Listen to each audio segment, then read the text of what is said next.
Bonjour, une petite vidéo pour des élèves de première spé maths. Il sera question de la notion de fonction dérivée. Dans ce petit problème, on souhaite modéliser le profil d'un toboggan de hauteur 1,20 m et de longueur 2 m par la courbe C d'une fonction f dont l'expression est de la forme f de x égale ax au cube plus bx au carré plus cx plus d. On se propose donc de déterminer les réels a, b, c et d tels que la courbe C passe par les points de coordonnées A, 0, 1,2 et B de coordonnées 2, 0. On souhaite aussi qu'en ces deux points A et B, la tangente AC soit parallèle à l'axe des abscisses. Donc ça, c'est les contraintes de construction du toboggan. Premièrement, donc, il va falloir exprimer f' de x. Deuxièmement, indiquer les valeurs de f de 0 et de f' de 0, ce qui me permettra donc d'en déduire les valeurs de C et D. On aura fait donc la moitié du chemin, puisqu'il nous sera encore deux valeurs à déterminer, c'est A et B. Et pour cela, il faudra répondre donc à la troisième partie de cet exercice, où dans un premier temps, on nous demande d'indiquer les valeurs de f de 2 et de f' de 2. Petit b, montrer que les réels A et B sont solutions d'un système que je vous laisse découvrir. Et petit c, il faudra calculer les réels A et B pour enfin donner donc l'expression de f de x. Je vous laisse le soin donc d'appuyer sur pause et de répondre une à une à ces consignes pour répondre donc à ce problème qui est de déterminer donc l'expression de f de x. Alors passons à la correction de cet exercice et dans un premier temps on demande d'exprimer f' de x. Alors ce que ne nous dit pas vraiment l'énoncé, c'est que la fonction f elle est clairement définie sur l'intervalle 0, 2. En effet ici x ne peut prendre que ces valeurs là. Et puis après f de x s'écrit comme un polynôme de degré 3. Alors ça va être très facile de dériver donc la fonction f, puisqu'en fait ici, f de x s'écrit comme la somme de plusieurs fonctions, des fonctions dont vous connaissez donc les fonctions dérivées par le biais du cours. On peut donc écrire que f est dérivable sur l'intervalle 0, 2, et pour tout x de cet intervalle, f' de x, on va l'obtenir en prenant le coefficient a et en le mettant de côté. Et x au cube, on dérive, et d'après le tableau du cours, on obtient 3x au carré. On fait la même chose ensuite donc, pour l'expression bx au carré. Je mets le b de côté et je multiplie donc par la dérivée de x au carré, qui d'après le cours est 2x. Et enfin, donc, je prends le c et je multiplie par la dérivée de la fonction qui est x et correspond à x, et d'après le cours c'est 1. Je dis enfin, puisqu'en fait ici vous avez une constante d qui, lorsqu'on la dérive, donne 0. Donc vous n'êtes même pas obligé de la noter. Par contre, ce qui est intéressant ensuite de faire, c'est de réécrire plus simplement cette expression. C'est ainsi qu'on obtient donc la fonction dérivée de la fonction f, une expression donc qui dépend de a, b et c. Ensuite, deuxièmement, il faut déterminer les valeurs de f de 0 et de f' de 0. Alors f de 0, l'image de 0 par la fonction f, c'est dit à plusieurs reprises dans l'énoncé, puisque la courbe passe par le point de courbe 0, 1,2, l'image de 0 c'est 1,2, quelque chose qu'on peut encore vérifier graphiquement ici. Et ensuite, pour f' de 0, f' de 0 c'est le coefficient directeur de la tangente au point d'abscisse 0.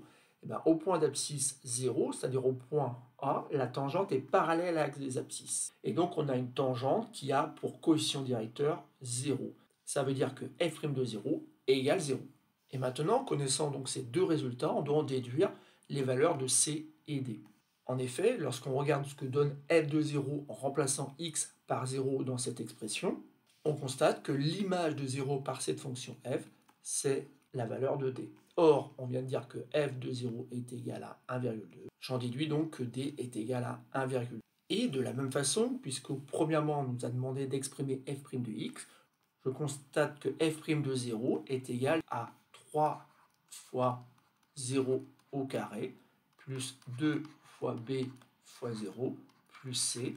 Autrement dit, le nombre dérivé en 0 est égal à c. Mais le nombre dérivé en 0, on a vu tout à l'heure que c'était 0. On en déduit donc que c égale 0 et que d est égal à 1,2. On a déjà trouvé deux valeurs parmi les 4 qui nous sont demandées ici pour déterminer f de x. Passons donc à la question.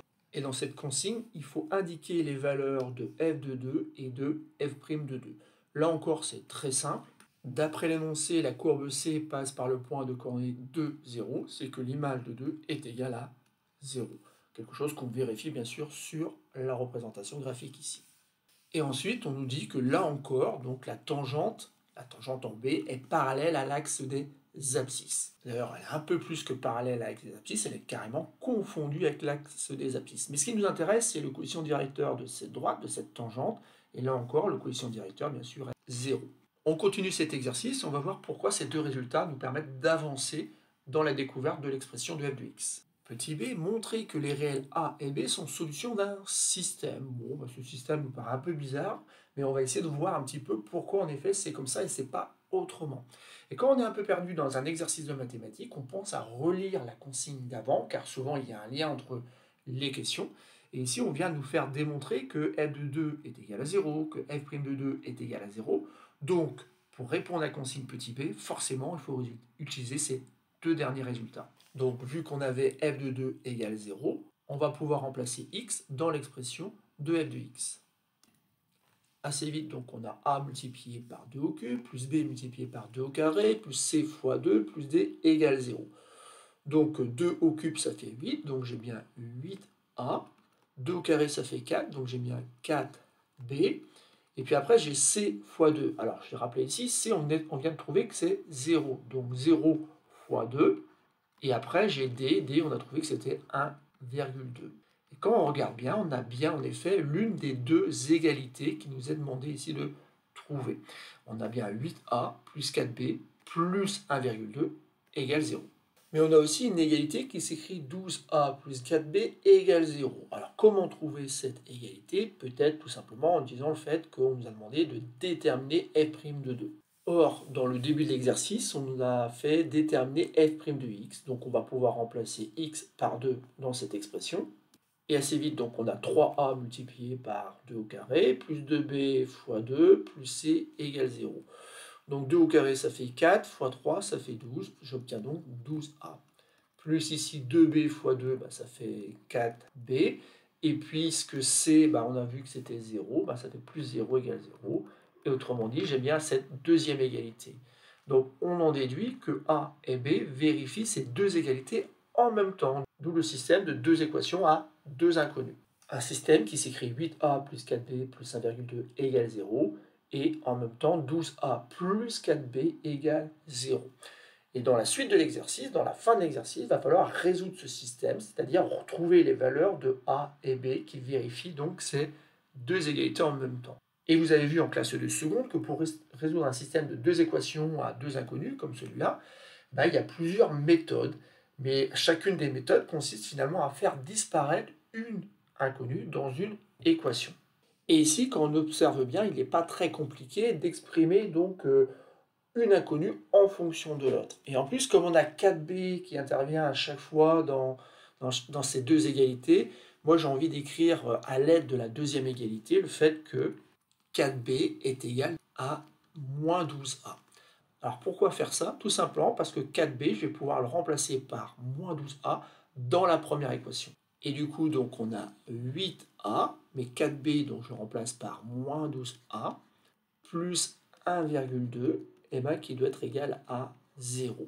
Et ici, vous voyez bien, en fait, il n'y a plus le nombre b. En fait, on a réussi à se ramener à une équation à une inconnue. L'inconnue, c'est a, et puis ça va aller très vite, puisque 8a moins 12a, ça fait moins 4a.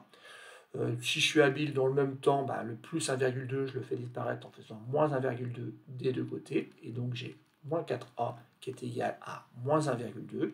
Et ensuite, vous savez qu'il faut diviser par moins 4 des deux côtés. Et donc j'ai moins 1,2 divisé par moins 4. Et assez rapidement, j'obtiens que a est égal donc à 0,3. Et connaissant donc a, je peux en déduire la valeur de b à l'aide de cette première égalité qui sait que 4b, c'est justement moins 12a.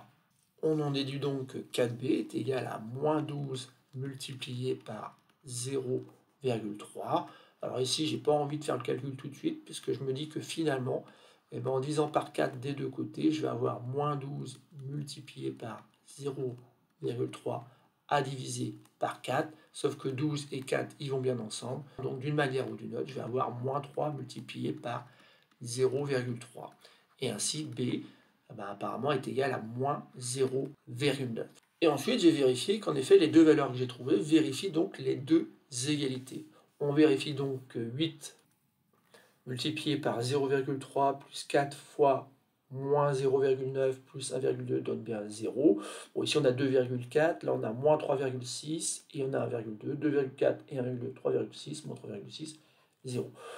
Et en faisant 12 multiplié par la valeur qu'on a trouvée pour A, on dit 12 multiplié par 0,3 plus 4 fois la valeur qu'on a trouvée pour B, et bien ça fait 3,6 moins 3,6, donc ça fait 0. 0,3 et moins 0,9 sont bien solutions de ce système. Et ainsi, donc, on a pu déterminer la fonction f.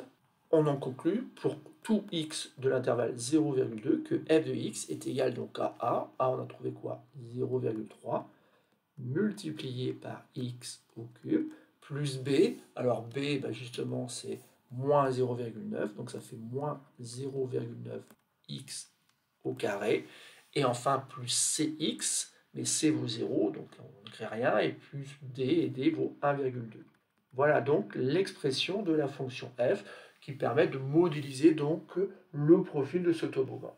L'exercice est terminé, mais bien sûr, ici, ce qui est intéressant, c'est d'utiliser une calculatrice pour vérifier qu'on ne s'est pas trompé. Donc, on va dans le menu, par exemple, graphe, hop, ici, il y a quelque chose que je vais effacer, et ensuite, je vais rentrer donc l'expression de la fonction qu'on considère comme de la fonction qui modélise donc le profil du toboggan. Donc, c'est 0,3 multiplié par x au cube, moins 0,9 multiplié par x au carré, et ensuite, il faut rajouter 1,2. J'oublie pas que notre fonction n'est définie que sur 0,2. Donc tout de suite, je vais dans la fenêtre ici pour dimensionner la fenêtre graphique. Donc ici, xmin, c'est 0. Ensuite, xmax, ça va être 2. Et je sais aussi ce qui se passe sur l'axe des ordonnées. Ben, je vais aller de 0 et puis je vais aller jusqu'à 1,2. Et normalement, maintenant, ça ne devrait pas être trop mal. Et en effet, ici, on a en bleu sur ma calculatrice le profil du toboggan, ce qui correspond à ce qu'on devait obtenir, qui est en orange ici sur le document. Voilà, c'est tout pour cette petite vidéo. Rien de très compliqué. Ici, il s'agissait simplement de lire les consignes, de répondre une à ces consignes, et on arrive assez facilement à déterminer donc f de x en utilisant la notion de fonction dérivée.